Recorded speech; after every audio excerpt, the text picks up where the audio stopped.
नमस्कार दोस्तों। आज के इस वीडियो में मैं आप सभी के साथ भगवान महात्मा बुद्ध की 4 कहानियां साझा करने वाला हूं, जिनको सुनकर आप अपने जीवन में बहुत कुछ सीख सकते हो और अपने जीवन में आमूलचूल बदलाव करके अपने जीवन को सुधार सकते हो। तो दोस्तों, चलिए बिना देरी के शुरू करते हैं। यदि हमारे चैनल पर आप नए हो तो चैनल को सब्सक्राइब कर दीजिए। कहानी नंबर 1, बुद्ध और चचूपाल। एक बार भगवान बुद्ध जेतवन बिहार में रह रहे थे। भिक्षु चचूपाल भगवान से मिलने के लिए आए थे। उनके आगमन के साथ उनकी दिनचर्या, व्यवहार और गुणों की चर्चा भी हुई। भिक्षु चचूपाल अंधे थे। एक दिन विहार के कुछ भिक्षुओं ने कुछ मरे हुए कीड़ों को चचूपाल की कुटी के बाहर पाया और उन्होंने चचूपाल की निंदा करनी शुरू कर दी कि उन्होंने इन जीवित प्राणियों की हत्या की। भगवान बुद्ध ने निंदा कर रहे उन भिक्षुओं को बुलाया और पूछा कि क्या तुमने भिक्षु को कीड़े मारते हुए देखा है? उन्होंने उत्तर दिया, नहीं। इस पर भगवान बुद्ध ने उन साधकों से कहा कि जैसे तुमने उन्हें कीड़े मारते हुए नहीं देखा, वैसे ही चचूपाल ने भी उन्हें मरते हुए नहीं देखा और उन्होंने कीड़ों को जानबूझकर नहीं मारा है, इसीलिए उनकी भर्त्सना करना उचित नहीं। भिक्षुओं ने इसके बाद पूछा कि चचूपाल अंधे क्यों हैं? उन्होंने इस जन्म में या अथवा अगले पिछले जन्म में क्या पाप किए? भगवान बुद्ध ने चचूपाल के बारे में कहा कि वे पूर्व जन्म में एक चिकित्सक थे। एक अंधी स्त्री ने उनके वादा किया था कि यदि वे उसकी आंखें ठीक कर देंगे तो वह और उसका परिवार उनके दास बन जाएंगे। स्त्री की आंखें ठीक हो गई, पर उसने दासी बनने के भय से यह मानने से इनकार कर दिया। चिकित्सक को तो पता था कि उस स्त्री की आंखें ठीक हो गई हैं, वह झूठ बोल रही है। उसे सबक सिखाने के लिए या बदला लेने के लिए चचूपाल ने दूसरी दवा दी। उस दवा से महिला फिर से अंधी हो गई। वह कितना ही रोई पीटी, लेकिन चचूपाल जरा भी नहीं पसीजा। इस पाप के फलस्वरूप अगले जन्म में चिकित्सक को अंधा बनना पड़ा। कहानी नंबर 2, परिश्रम और धैर्य।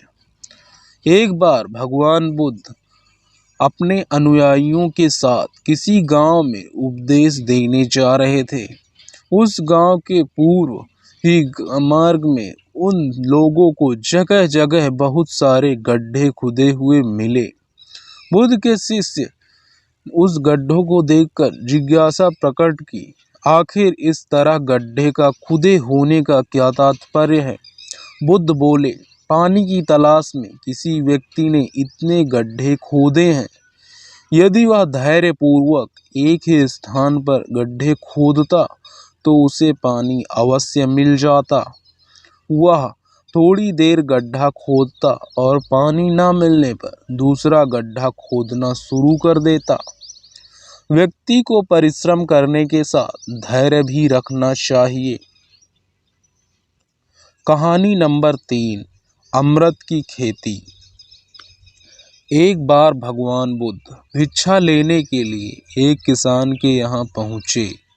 तथागत को भिक्षा के लिए आया देखकर किसान उपेक्षा से बोला, श्रमण, मैं हल जोतता हूँ और तब खाना खाता हूँ। तुम्हें भी हल जोतना और बीज बोना चाहिए और तब खाना खाना चाहिए। बुद्ध ने कहा, महाराज, मैं भी खेती ही करता हूँ। इस पर किसान को जिज्ञासा हुई और वह बोला, मैं ना तो तुम्हारे पास हल देखता हूँ और ना ही बैल, ना ही खेती का स्थल, तब आप कैसे कहते हैं कि आप भी खेती ही करते हो? आप कृपया अपनी खेती के संबंध में समझाइए।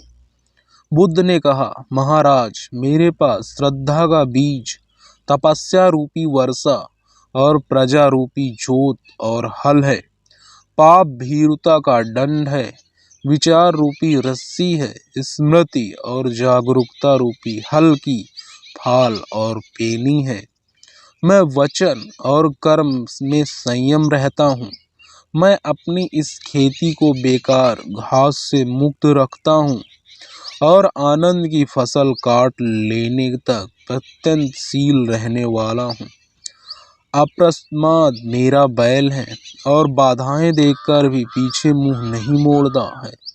वह मुझे सीधा शांति धाम तक ले जाता है। इस प्रकार मैं अमृत की खेती करता हूँ। भगवान बुद्ध का जप पाटलिपुत्र में। कहानी नंबर 4, दान की महिमा। भगवान बुद्ध का जब पाटलिपुत्र में शुभागमन हुआ तो हर व्यक्ति अपनी अपनी सांपातिक स्थिति के अनुसार उन्हें उपहार देने की योजना बनाने लगे। राजा बिम्सार ने भी कीमती हीरे, मोती और रत्न उन्हें पेश किए। बुद्ध देव ने सबको एक हाथ से संहर्ष स्वीकार किया। इसके बाद मंत्रियों, सेठों, साहूकारों ने अपने अपने उपहार उन्हें अर्पित किए और बुद्ध देव ने उन सबको एक हाथ से स्वीकार कर लिया। इतने में एक बुढ़िया लाठी टेकते वहां आई। बुद्ध देव को प्रणाम कर कर बोली, भगवान, जिस समय आपके आने का समाचार मुझे मिला उस समय मैं यह अनार खा रही थी। मेरे पास कोई दूसरी चीज न होने के कारण मैं इस अध खाए फल को ही ले आई हूँ। यदि आप मेरी इस तुच्छ भेंट स्वीकार करें तो मैं अहोभाग्य समझूंगी।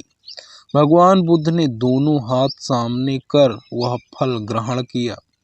राजा बिम्सार ने जब यह देखा तो उन्होंने बुद्ध देव से कहा, भगवान क्षमा करें, एक प्रश्न पूछना चाहता हूँ।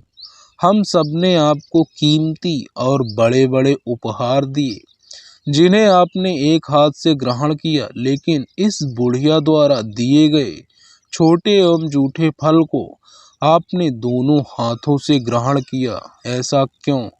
यह सुन बुद्ध देव मुस्कुराए और बोले, राजन, आप सबने अवश्य बहुमूल्य उपहार दिए हैं, किंतु यह सब आपकी संपत्ति का 10वां हिस्सा भी नहीं है।